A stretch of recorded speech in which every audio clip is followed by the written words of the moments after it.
बिस्मिल्लाहिर्रहमानिर्रहीम अस्सलाम वालेकुम। हमारे किचन में आज बन रही है इंस्टेंट मटन कढ़ाई, जो कि बहुत सिंपल और जल्दी से बन जाती है। उसके लिए मैंने लिया है घी। आप चाहें तो इसे ऑयल में भी बना लें, लेकिन घी में इसका टेस्ट ज़्यादा अच्छा आता है।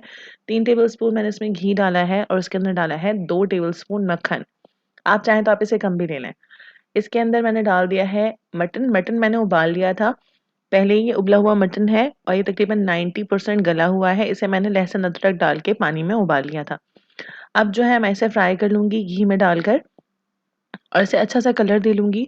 जब ये गोल्डन सा हो गया है, इस वक़्त 2 मीडियम साइज़ की प्याज़ है मेरे पास, जो कि मैंने बारीक चॉप की हुई हैं, वो मैंने इसमें डाल दी हैं। इसमें बिल्कुल बारीक चॉप करके ही डालेंगे क्योंकि मटन हमारा ऑलरेडी गला हुआ है।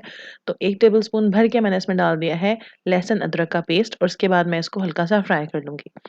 हल्का-सा इसे फ्राई करेंगे, उसके बाद हम इसमें कुछ अपने मसाले डालेंगे। क्योंकि प्याज़ जो है वो इसी में गलनी है, इसलिए बहुत ही बारीक चॉप करें तो बेहतर रहेगा।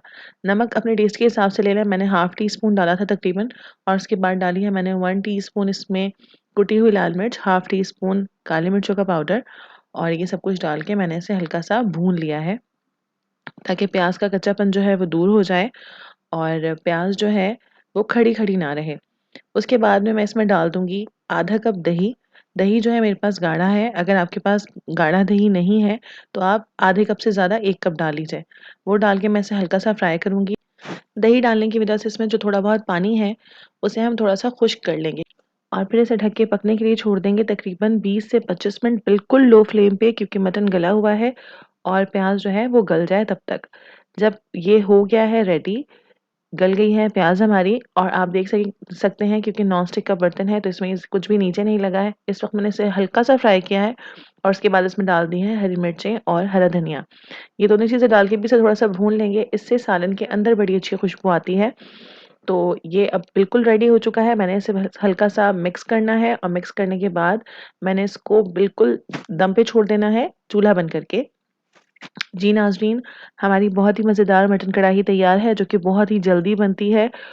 ये दावतों की बहुत ही स्पेशल रेसिपी है। आप इसे रोटी के साथ सर्व करें या नान के साथ सर्व करें, ये दोनों के साथ बहुत अच्छी लगती है।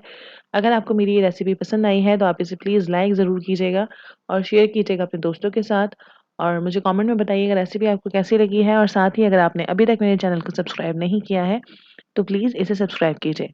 Thank you for watching. अल्लाह हाफ़िज़।